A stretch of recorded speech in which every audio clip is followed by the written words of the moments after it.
I'd like to welcome Goran Roos, one of this century's leading thinkers, formerly chair of VTT and now with the SA Economic Development Board, helping pursue policies for really a new manufacturing base in this country. He's also an adjunct professor here at UTS, so welcome.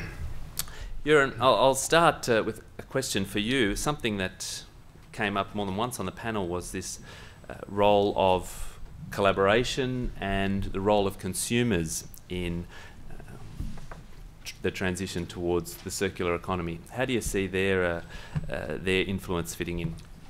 I think, of course, consumer influence is fundamental. I mean, they vote through their wallets and other type of activities. So in order to get the sustainable economy activities to really work, you need to have a support of some form of a consumer/customer somewhere in the chain. And that means that you need to understand very well how these people and how we as consumers act, you know. And so we do things because we get value that exceeds the effort we put in. And effort includes money and time and giving up relationships and all this type of stuff. But value is around, you know, and we tend to forget that value is about three things. It's about the value we get as a consequence of deploying whatever we get. You know, I screw the bulb in and I get light, and I get value because of what I get by putting the bulb in. We get value because something is good in its own right. You know, something is recyclable. I may not put that to use, but it's good in its own right, so I value that. And I get value because other people think that it's valuable that I have something, so extrinsic value and other these things.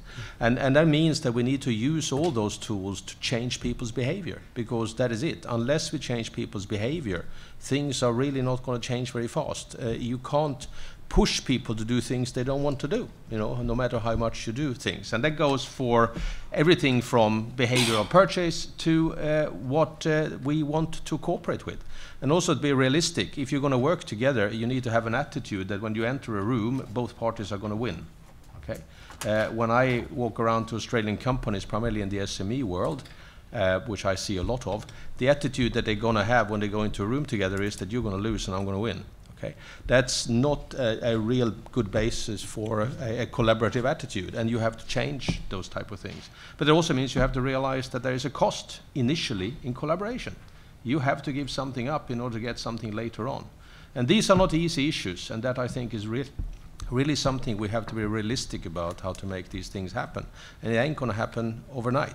The same way as we have to be realistic about what Marcus said about it requires an incredible deep understanding of the underpinning science and technologies in order to make some of these things work in practice, you know. And it's not only about physics, it's about the chemistry of things, it's about the biology of things, and it's about the interdisciplinarity of it. So if you're going to, you know, take out a very small amount of materials out of something, you may not be able to do it energy efficient physically, but maybe you can do it using synthetic biology and create a microorganism that does that using sunshine and all these kind of issues. But unless we have those detailed scientific knowledge, we cannot make this work. And when I go to universities, some of them understand the terms TRL, nobody understands the word MRL, which is manufacturing readiness levels to take the science into production. Thank you. Thanks.